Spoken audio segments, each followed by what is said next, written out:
کہ ہر ہفتے سینٹر میں موجود کچھ بے سہارا بزرگوں کو اپنے گھر لے کر آتے، انہیں اچھے کھانے کھلاتے، ان سے باتیں کرتے اور انہیں وہ عزت اور محبت دینے کی کوشش کرتے جن کے وہ اصل حقدار تھے۔ ہمارے گھر میں ان کی ہنسی، ان کی دعائیں اور ان کی پرانی یادوں کے قصے گونجنے لگے۔ یہ سب ہمارے دل کو سکون دیتے تھے۔ شاید ان کی بدولت ہی ہمارے گھر میں سکون اور برکت تھی۔ ایک دن سینٹر میں ایک اور بوڑھے آدمی کو لایا گیا۔ اس کی حالت بہت خراب تھی، کپڑے میلے، داڑھی بڑھی ہوئی، چہرے پر زخموں کے نشان اور آنکھوں میں عجیب سی بے بسی۔ وہ نہ کچھ بول رہا تھا، نہ کسی سے نظریں ملا رہا تھا۔ میں نے آگے بڑھ کر اس کا نام پوچھا مگر اس نے سر جھکا لیا۔ میں نے سینٹر میں موجود عملے سے پوچھا کہ اسے کون چھوڑ کر گیا ہے۔ اس کا بیٹا لایا تھا، ایک کارکن نے بتایا۔ کہہ رہا تھا کہ ابا کا دماغی توازن ٹھیک نہیں، گھر میں سب سے لڑتے ہیں، کسی دن کوئی نقصان نہ کر دیں، اس لیے انہیں یہاں چھوڑنے آیا ہوں۔ یہ سن کر میرا دل پھر سے زخمی ہو گیا۔ وہی پرانی کہانی، وہی بے حسی، وہی دنیا داری۔ میں بوڑھے شخص کے قریب بیٹھ گیا اور نرمی سے کہا، بابا جی آپ مجھ سے بات کرنا چاہتے ہیں؟ وہ خاموش رہے، مگر جب میں نے ان کے کندھے پر ہاتھ رکھا تو ان کی آنکھوں میں آنسو آ گئے۔ وہ ہچکیوں سے رونے لگے۔ بیٹا میں نے اپنی زندگی کی ساری کمائی اس پر لگا دی، اپنی جوانی، اپنی طاقت، اپنا سب کچھ، اور آج اسی بیٹے نے مجھے گھر سے نکال دیا۔ وہ پھوٹ پھوٹ کر رونے لگے۔ میں نے ان کا ہاتھ تھاما اور دل میں عہد کیا کہ میں انہیں بے سہارا نہیں چھوڑوں گا۔ بوڑھے آدمی کا نام بشیر احمد تھا۔ کچھ دنوں میں وہ مجھ سے تھوڑا گھل مل گئے۔ میں نے انہیں سینٹر میں باقی بزرگوں کے ساتھ بٹھانا شروع کیا، ان سے باتیں کی، ان کی خاموشی کو توڑنے کی کوشش کی۔ ایک دن جب میں ان کے پاس بیٹھا تو وہ خود ہی بولنے لگے، میں نے اپنی ساری زندگی محنت کی، اپنی جوانی اپنی اولاد پر وار دی، اپنے بیٹے کو اعلیٰ تعلیم دلوائی، اچھے کپڑے پہنائے، اس کی ہر خواہش پوری کی۔ جب وہ بڑا ہوا تو میں نے سوچا کہ میری کمائی کسی اچھے کام میں لگنی چاہیے۔ میں نے اپنی جائیداد یتیم بچوں کے لیے وقف کر دی۔ وہ تھوڑا رک کر میری طرف دیکھنے لگے جیسے کچھ اور کہنا چاہتے ہوں مگر لفظ ساتھ نہیں دے رہے تھے۔ میں خاموشی سے سنتا رہا۔ جب میرے بیٹے کو اس بات کا پتہ چلا تو اس نے غصے میں آ کر کہا کہ میں نے اس کے حق پر ڈاکہ ڈالا ہے۔ میں نے سمجھانے کی کوشش کی کہ بیٹا تمہاری اپنی کمائی ہے، تم جوان ہو، محنت کر سکتے ہو، مگر جو بچے بے سہارا ہیں ان کا کون ہے؟ وہ آگ بگولا ہو گیا اور چند دن بعد مجھے پاگل قرار دے کر یہاں چھوڑ گیا تاکہ میں اپنا فیصلہ بدل نہ سکوں۔ یہ سن کر میرے دل کو جھٹکا لگا۔ ایک باپ نے ساری زندگی اپنے بیٹے پر لگا دی اور جب اس نے اپنی جائیداد کسی نیک کام کے لیے دی تو بیٹا دشمن بن گیا۔ میں نے بشیر احمد صاحب کو حوصلہ دینے کی کوشش کی، انہیں تسلی دی کہ یہاں وہ تنہا نہیں ہیں، مگر میں جانتا تھا کہ جس اولاد کے لیے انہوں نے سب کچھ کیا اس کے بے رخی کا دکھ انہیں اندر ہی اندر کھا رہا تھا۔ چند مہینے ایسے ہی گزر گئے۔ میں اکثر ان کے پاس بیٹھ کر ان سے باتیں کرتا، ان کی خیریت پوچھتا۔ وہ مجھے بیٹے کی طرح چاہنے لگے تھے اور میں بھی ان کی عزت اپنے والد کی طرح کرنے لگا تھا، مگر وقت کے ظالم پہیے کو کون روک سکتا ہے؟ ایک دن جب میں ان کے کمرے میں گیا تو وہ خاموشی سے لیٹے ہوئے تھے۔ میں نے انہیں آواز دی مگر وہ ٹس سے مس نہ ہوئے۔ جب ہاتھ لگایا تو وہ دنیا سے جا چکے تھے۔ میری آنکھوں میں آنسو آ گئے۔ ایک اور بے بس باپ اولاد کی بے وفائی کا بوجھ لیے اس دنیا سے چلا گیا۔ میں نے ان کے لیے وہ سب انتظام کیا جو ایک بیٹے کو کرنا چاہیے تھا اور انہیں عزت و احترام کے ساتھ دفن کیا، مگر ان کی کہانی میرے دل پر ایک اور زخم چھوڑ گئی۔ اس دن سینٹر میں کافی رش تھا، کچھ نئے بزرگ یہاں داخل کیے جا رہے تھے، کچھ کے لیے ان کے عزیز و اقارب آئے ہوئے تھے۔ میں اپنی روزمرہ کی ذمہ داریوں میں مصروف تھا جب ایک نوجوان اپنی بوڑھی ماں کو سہارا دے کر سینٹر کے اندر لایا۔ وہ عورت نقاہت سے چل رہی تھی، اس کے چہرے پر اداسی اور آنکھوں میں عجیب سی بے بسی تھی، جیسے وہ جانتی ہو کہ اسے چھوڑ کر جایا جا رہا ہے۔ انچارج صاحب، یہ میری ماں ہے، نوجوان نے کہا۔ اب یہ اکیلی رہنے کے قابل نہیں رہی، بار بار گر جاتی ہیں، باتیں بھی الٹی سیدھی کرنے لگی ہیں، ہم ان کا خیال نہیں رکھ سکتے اس لیے انہیں آپ کے حوالے کر رہے ہیں۔ میں نے جیسے ہی اس نوجوان کے چہرے کی طرف دیکھا میرے قدم وہیں جم گئے، میری سانسوں کی رفتار رکنے لگی، میں آنکھیں پھاڑ کر اس کا چہرہ دیکھنے لگا۔ یہ میرا سوتیلا بھائی تھا، وہی بھائی جس کے لیے میں نے اپنے باپ کی مار کھائی، جس کے لیے میں نے ہر تکلیف برداشت کی، وہی بھائی آج اپنی سکی ماں کو یہاں چھوڑنے آیا تھا۔ میری نظریں اس بوڑھی عورت کی طرف اٹھی. یہ وہی عورت تھی جس نے میری ماں کی جگہ لے لی تھی، جو میری سوتیلی ماں تھی، جس نے مجھ پر ظلم کیے مگر جسے میں نے پھر بھی ماں کا درجہ دیا تھا. آج وہی عورت بے بس کھڑی تھی اور جس بیٹے کے لیے اس نے مجھے ٹھکرا دیا تھا وہی اسے چھوڑنے آیا تھا. میرا دل خون کے آنسو رو رہا تھا. میں نے زندگی میں بے شمار ظالم اولادیں دیکھی تھیں مگر آج اپنی آنکھوں سے اپنی ہی زندگی کا سب سے بڑا المیہ دیکھ رہا تھا. میں نے اپنے سوتیلے بھائی کا بازو پکڑ کر سختی سے روکا. تمہیں شرم نہیں آتی؟ یہ وہی ماں ہے جس نے تمہیں پال پوس کر بڑا کیا اور آج تم اسے اس حال میں چھوڑ کر جا رہے ہو. میری آواز غصے سے لرز رہی تھی مگر وہ بے حسی سے میرے ہاتھ کو جھٹک کر پیچھے ہٹ گیا. دیکھو رضوان بھائی، اس نے طنزیہ مسکراہٹ کے ساتھ کہا، میں یہاں کوئی بحث کرنے نہیں آیا. ہم پہلے ہی ان کی کافی خدمت کر چکے ہیں لیکن اب ان کا دماغی توازن ٹھیک نہیں رہا. میں نے فیصلہ کر لیا ہے اور تم مجھے روک نہیں سکتے. میں نے بے بسی سے اپنی سوتیلی ماں کی طرف دیکھا. وہ خاموش کھڑی تھیں جیسے کچھ سن ہی نہ رہی ہوں. میں نے آہستہ سے کہا، ماں میں تمہیں اپنے ساتھ لے چلتا ہوں، میں تمہیں اس طرح اکیلا نہیں چھوڑ سکتا. وہ چونک کر میری طرف دیکھنے لگی جیسے کوئی اجنبی ہو. پھر وہ سہمی ہوئی آواز میں بولی، تم کون ہو؟ یہ سن کر میرا دل جیسے کسی نے مٹھی میں جکڑ لیا ہو. ماں، میں رضوان ہوں، تمہارا بڑا بیٹا. میں نے نم آنکھوں سے کہا مگر وہ پیچھے ہٹ گئی. نہیں، میرا بیٹا تو مر چکا ہے، وہ تو بہت سال پہلے مر گیا تھا. میرے آنسو بہنے لگے. میں سمجھ گیا کہ یا تو عمر کے بڑھنے کی وجہ سے وہ سب کچھ بھول چکی تھیں یا پھر شاید انہیں اپنی کی زیادتیوں کا احساس تھا اور وہ حقیقت کا سامنا کرنے سے ڈر رہی تھیں. میرا بھائی ایک نظر ہم دونوں کو دیکھ کر بولا، بس اب یہ تمہاری ذمہ داری ہے، اور وہاں سے چلا گیا. میں نے اپنی سوتیلی ماں کا ہاتھ تھاما.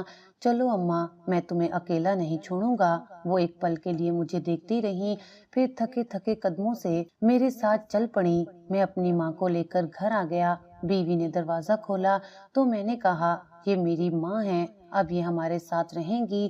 میری بیوی نے مسکرا کر ماں کے پاؤں چھوئے. اماں، آپ ہماری طرف سے بے فکر ہو جائیں، ہم آپ کا پورا خیال رکھیں گے. ماں خاموشی سے اندر چلی گئیں. وہ کچھ بول نہیں رہی تھیں. زیادہ تر وقت ایک ہی جگہ بیٹھی رہتی، کبھی کھانے سے انکار کر دیتی، کبھی کسی چیز کی خواہش ظاہری نہ کرتی. میں جب بھی ان سے بات کرتا وہ مجھے خالی نظروں سے دیکھتی جیسے میں کوئی اجنبی ہوں. وہ کیوں نہیں پہچان رہی مجھے؟ میں نے ایک رات بیوی سے کہا تو اس نے میرے کندھے پر ہاتھ رکھ کر کہا، کچھ زخم دیر سے بھرتے ہیں. آپ نے انہیں پچھلے کئی سالوں سے نہیں دیکھا. ان کا دل سخت ہو چکا ہے مگر محبت سے ہر سخت دل موم ہو سکتا ہے. یہ بات میرے دل کو لگ گئی. میں نے ماں کے ساتھ وقت گزارنا شروع کیا.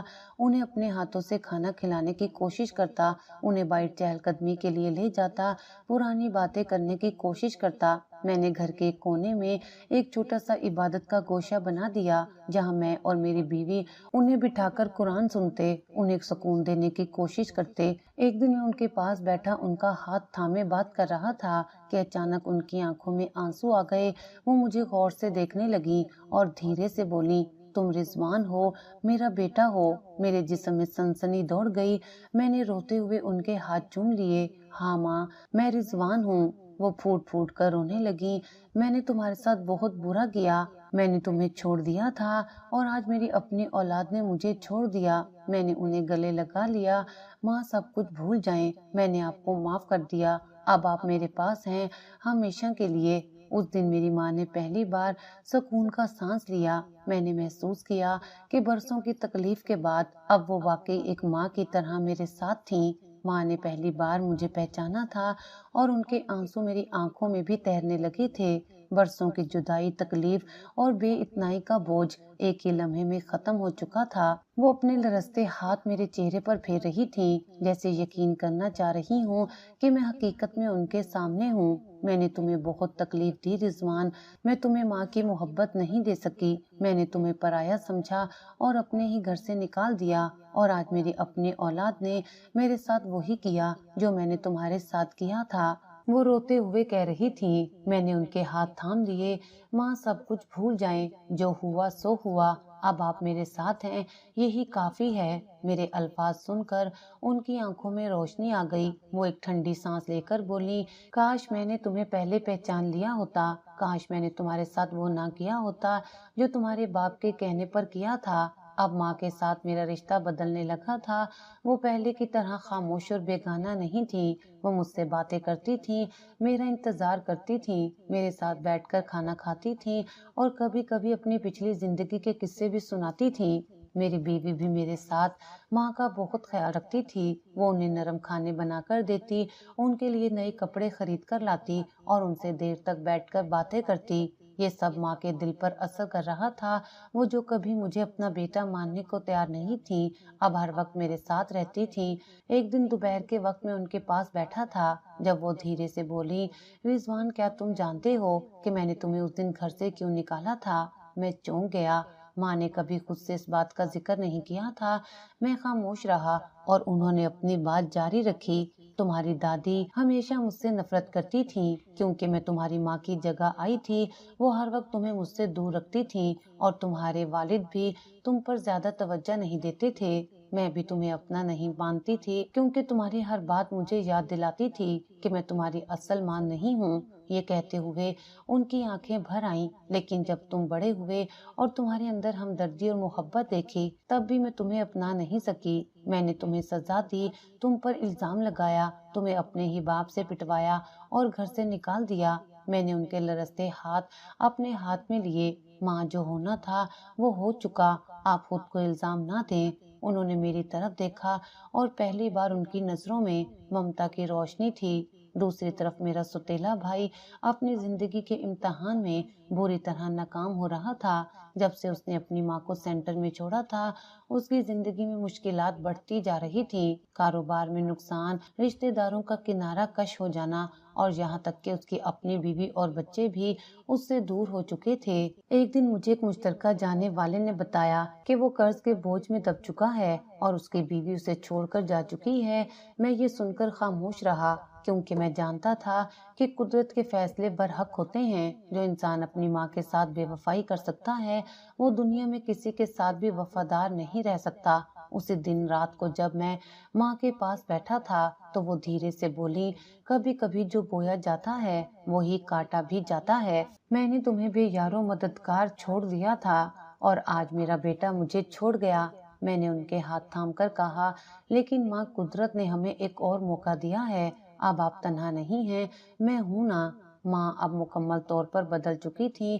وہ اکثر سینٹر کے دوسرے بزرگوں کے پاس جا کر ان سے باتیں کرتی، انہیں تسلی دیتی اور ان کے دکھ بانٹنے کی کوشش کرتی۔ میں نے محسوس کیا کہ وہ پہلے کی طرح افسردہ نہیں رہتی تھی، بلکہ انہیں اپنے گزرے وقت کا کفارہ ادا کرنے کا موقع مل گیا تھا۔ ایک دن جب میں سینٹر میں کام کر رہا تھا تو میری بیوی میرے پاس آئی اور بولی، اماں جی نے کہا ہے کہ وہ کچھ یتیم بچوں کے لیے کپڑے اور کھانے کا انتظام کرنا چاہتی ہیں۔ وہ چاہتی ہیں کہ ان کے ہاتھوں سے کوئی اچھا کام ہو۔ یہ سن کر میں حیران رہ گیا۔ یہ وہی ماں تھی جو ایک وقت میں صرف اپنی ذات کے بارے میں سوچتی تھی، مگر آج وہ دوسروں کے بارے میں سوچ رہی تھی۔ میں نے مسکرا کر کہا، بالکل، ہم کل ہی ان بچوں کے لیے کچھ اچھا کریں گے۔ اگلے دن ہم نے سینٹر میں ایک چھوٹا سا پروگرام رکھا۔ یتیم بچوں کو بلایا گیا اور ماں نے خود انہیں کھانا کھلایا، ان سے محبت سے باتیں کی اور ان کے ساتھ وقت گزارا۔ میں نے ان کی آنکھوں میں خوشی دیکھی۔ جب شام کو ہم گھر لوٹے تو وہ تھکی ہوئی تھیں، مگر ان کے چہرے پر سکون تھا۔ انہوں نے مجھے اپنے پاس بلایا اور کہا، رضوان، آج پہلی بار مجھے لگا کہ میں نے زندگی میں کچھ اچھا کیا ہے۔ میں چاہتی ہوں کہ میری باقی زندگی بھی ایسے ہی لوگوں کے ساتھ گزرے جو بے سہارا ہیں، جنہیں کسی کی ضرورت ہے۔ میں نے ان کے ہاتھ تھام لیے۔ ماں، آپ کے دل کی روشنی نے آپ کو بدل دیا ہے اور مجھے خوشی ہے کہ میں اس تبدیلی کا حصہ ہوں۔ اس دن مجھے احساس ہوا کہ کوئی بھی انسان مکمل طور پر برا نہیں ہوتا، بس حالات اور وقت انسان کے دل کو سخت بنا دیتے ہیں، مگر محبت اور نرمی سے ہر زخم بھرا جا سکتا ہے، ہر دل بدلا جا سکتا ہے۔ میری ماں آج وہ نہیں تھی جو مجھے بچپن میں بے یار و مددگار چھوڑ گئی تھی، بلکہ وہ ایک بدلی ہوئی بہتر انسان بن چکی تھی، اور یہی میری سب سے بڑی کامیابی تھی۔ سینٹر میں ایک اور بوڑھی عورت کو لایا گیا۔ وہ کمزور ضرور لگ رہی تھی، لیکن اس کی شخصیت میں ایک خاص وقار تھا۔ اس کے جھریوں زدہ چہرے پر ایک عجیب اداسی تھی، جیسے اس نے زندگی کی سب سے بڑی شکست کھائی ہو۔ میں نے اس کی طرف دیکھا تو وہ نظریں چرا رہی تھی جیسے خود پر شرمندہ ہو۔ میں نے نرمی سے پوچھا، ماں جی آپ کا نام کیا ہے؟ انہوں نے آہستہ سے سر اٹھایا اور بولی، مجھے صفیہ بیگم کہتے ہیں۔ صفیہ بیگم کی آنکھوں میں ایک خاص چمک تھی، وہ اس بات کا ثبوت تھی کہ وہ کسی وقت ایک امیر اور با اثر خاندان کا حصہ رہی ہوں گی۔ میں نے ان کے ساتھ آئے ہوئے نوجوان سے پوچھا، آپ ان کے کیا لگتے ہیں؟ نوجوان نے بے پرواہی سے جواب دیا، میں ان کا بھتیجا ہوں، ان کے اپنے بچوں نے انہیں چھوڑ دیا ہے، اب یہ ہمارے لیے بوجھ بن گئی ہیں۔ ہمارے گھر کے حالات ایسے نہیں کہ ہم انہیں سنبھال سکیں، اس لیے انہیں یہاں چھوڑنے آیا ہوں۔ یہ سن کر میرا دل کانپ گیا۔ میں نے صفیہ بیگم کی طرف دیکھا، وہ خاموشی سے آنسو بہا رہی تھیں۔ میں نے ان کے بھتیجے کو سخت نظروں سے دیکھا اور کہا، ہم ان کا خیال رکھیں گے، آپ جا سکتے ہیں۔ وہ نوجوان کندھے اچکاتا ہوا وہاں سے چلا گیا اور صفیہ بیگم بے بسی سے دروازے کو دیکھتی رہی۔ میں جانتا تھا کہ ان کے دل پر کیا گزر رہی ہے۔ میں نے نرمی سے کہا، یہاں کوئی بھی اکیلا نہیں ہے، آپ بھی نہیں، ہم آپ کے اپنے ہیں۔ کچھ دن بعد صفیہ بیگم تھوڑی بہتر محسوس کرنے لگی۔ میں اکثر ان کے پاس بیٹھتا اور ان سے باتیں کرنے کی کوشش کرتا۔ ایک دن وہ خود ہی بولنے لگی جیسے برسوں کا بوجھ ہلکا کر رہی ہوں۔ میں کبھی ایک رئیس کی بیوی تھی اور آہستہ سے بولی، میرے شوہر کا ایک بہت بڑا کاروبار تھا، ہمارا محل جیسا گھر تھا، نوکر چاکر، دولت، گاڑیاں، سب کچھ تھا، لیکن میں نے اپنی سب سے بڑی دولت، اپنی اولاد کو ہمیشہ خود سے زیادہ پیار دیا۔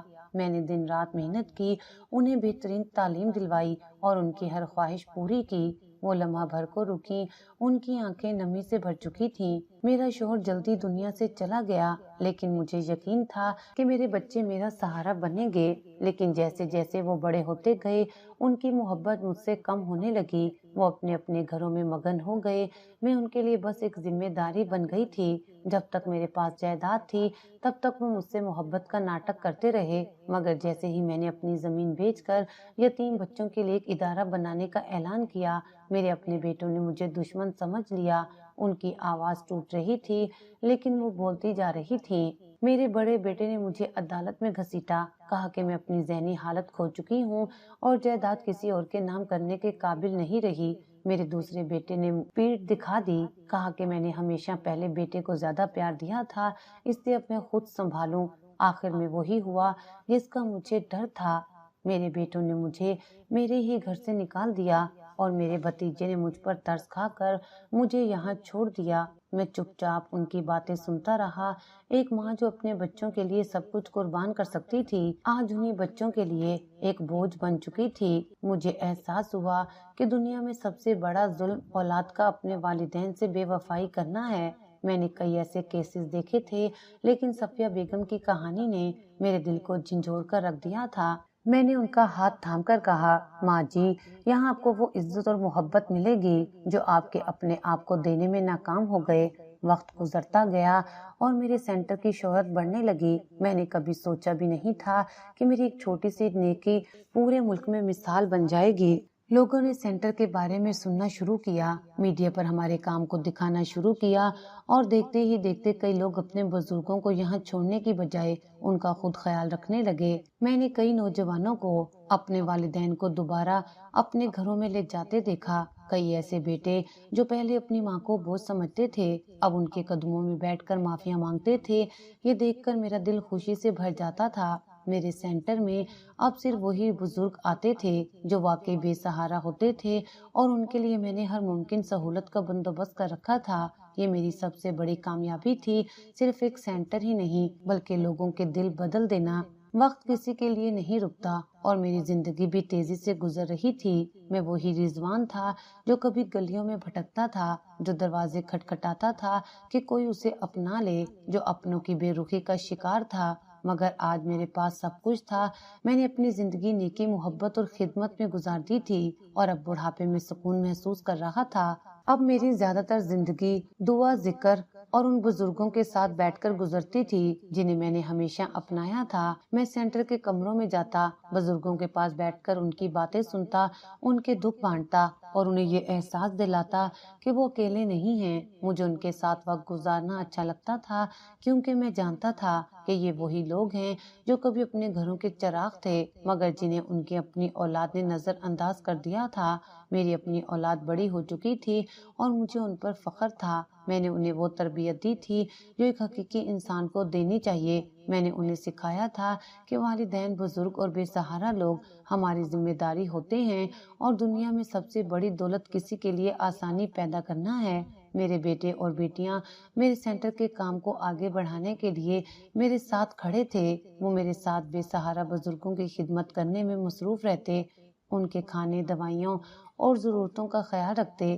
میری بیوی بھی ہمیشہ میرے ساتھ تھی۔ وہ جانتی تھی کہ یہ کام میرے لیے سب کچھ ہے اور وہ ہمیشہ میرا حوصلہ بڑھاتی تھی۔ ایک دن میں اپنے کمرے میں بیٹھا تھا، ماضی کی یادوں میں کھویا ہوا تھا۔ میری نظریں دیوار پر جمی ہوئی تھی اور میرا دل ماضی کے ان تلخ لمحات کو دہرا رہا تھا جو میں نے گزارے تھے۔ میری بیوی میرے پاس آئی اور بولی، آپ کچھ زیادہ ہی خاموش لگ رہی ہیں، خیریت ہے؟ میں نے ایک گہری سانس لی اور مسکرا دیا، بس زندگی کا سفر یاد کر رہا ہوں، کیسی کیسی آزمائشوں سے گزر کر یہاں تک پہنچا ہوں۔ کبھی میں تنہا تھا، یتیم تھا، در بدر تھا، مگر آج میرے پاس ایک خاندان ہے، میرے پاس محبت ہے، عزت ہے اور سب سے بڑھ کر وہ سکون ہے جس کے لیے میں ہمیشہ ترسا تھا۔ میری بیوی نے میری بات سن کر مسکرا دیا، اللہ نے آپ کو آپ کی نیکیوں کا صلہ دے دیا ہے، جو آپ نے بویا تھا آج وہی کاٹ رہے ہیں۔ میرے ارد گرد وہی بزرگ بیٹھے تھے جنہیں میں نے اپنے بچوں کی طرح اپنایا تھا۔ میں نے کبھی سوچا بھی نہیں تھا کہ میں ایک ایسا مقام حاصل کر لوں گا جہاں بزرگ مجھے اپنا سہارا سمجھیں گے، جہاں لوگ مجھ پر بھروسہ کریں گے اور جہاں میں کسی کے کام آ سکوں گا۔ میں نے ایک نظر ان بوڑھوں پر ڈالی جو سینٹر میں رہتے تھے۔ ان کی آنکھوں میں ممتا تھی، کسی میں شفقت، کسی میں وہ بے بسی جو اولاد کے رویے نے پیدا کی تھی، مگر سب میں ایک چیز مشترک تھی، احساس تشکر۔ وہ سب میرے لیے دعا گو تھے اور یہ دعائیں ہی میری اصل دولت تھیں۔ میری طبیعت دن بدن کمزور ہو رہی تھی مگر دل میں سکون تھا۔ میں نے اپنی زندگی میں جو کچھ بھی کھویا تھا وہ سب خدا نے مجھے کسی اور کی صورت میں لوٹا دیا تھا۔ میری بیوی میرے پاس تھی، میری اولاد میرے ساتھ کھڑی تھی اور وہی بے سہارا بزرگ جنہیں میں نے اپنایا تھا میری زندگی کا سب سے قیمتی سرمایہ بن چکے تھے۔ ایک دن میں اپنے کمرے میں بیٹھا تھا جب میرے بڑے بیٹے نے آ کر کہا، ابا، ہم نے سینٹر کے لیے ایک نئی جگہ لی ہے، اب ہم مزید بزرگوں کو سہارا دے سکیں گے۔ یہ سن کر میری آنکھوں میں خوشی کے آنسو آ گئے۔ میں نے کمزور آواز میں کہا، بیٹا، مجھے خوشی ہے کہ تم نے میری زندگی کے مقصد کو اپنا لیا ہے۔ میرا خواب تھا کہ یہ سینٹر صرف ایک جگہ نہ رہے بلکہ روشنی کا ایسا چراغ بنے جو کبھی بھی نہ بجھے۔ میری بیوی نے مسکرا کر کہا، یہ چراغ ہمیشہ جلتا رہے گا کیونکہ آپ نے اسے نیکی کے تیل سے جلایا ہے۔ میں نے اپنی آنکھیں بند کی اور ایک گہری سانس لی۔ میں نے زندگی کے ہر رنگ دیکھے، ہر درد سہا، مگر آج میں سکون میں تھا۔ مجھے لگا جیسے میرا مشن مکمل ہو چکا ہو۔ اگلی صبح جب سورج کی روشنی میرے کمرے میں داخل ہوئی تو میں نے آنکھیں کھولی اور اپنے ہاتھ دعا کے لیے اٹھائے۔ میں نے خدا کا شکر ادا کیا کہ اس نے مجھے اتنی عزت دی، اتنی محبت دی اور ایک ایسا مقصد دیا جو میری زندگی کے بعد بھی زندہ رہے گا۔ میں کمزور ضرور ہو چکا تھا مگر میں مرا نہیں تھا۔ میں ان دعاؤں میں زندہ تھا جو ہر روز میرے لیے نکلتی تھیں۔ میں ان بوڑھی آنکھوں میں زندہ تھا جن میں امید کی روشنی جلتی تھی اور میں اس مشن میں زندہ تھا جو میں نے شروع کیا تھا۔ زندگی نے مجھے توڑنے کی بہت کوشش کی مگر میں نے ثابت کر دیا کہ جو محنت اور نیکی کے راستے پر چلتا ہے وہ کبھی نہیں مرتا۔ میں اپنے بچوں کے چہروں پر مسکراہٹ دیکھ رہا تھا اور مجھے یقین تھا کہ میری کہانی ابھی ختم نہیں ہوئی، یہ تو صرف ایک نئی شروعات تھی۔ تو یہ اسٹوری کیسی لگی آپ لوگ کمنٹ باکس میں ضرور بتائیے گا۔ اللہ حافظ۔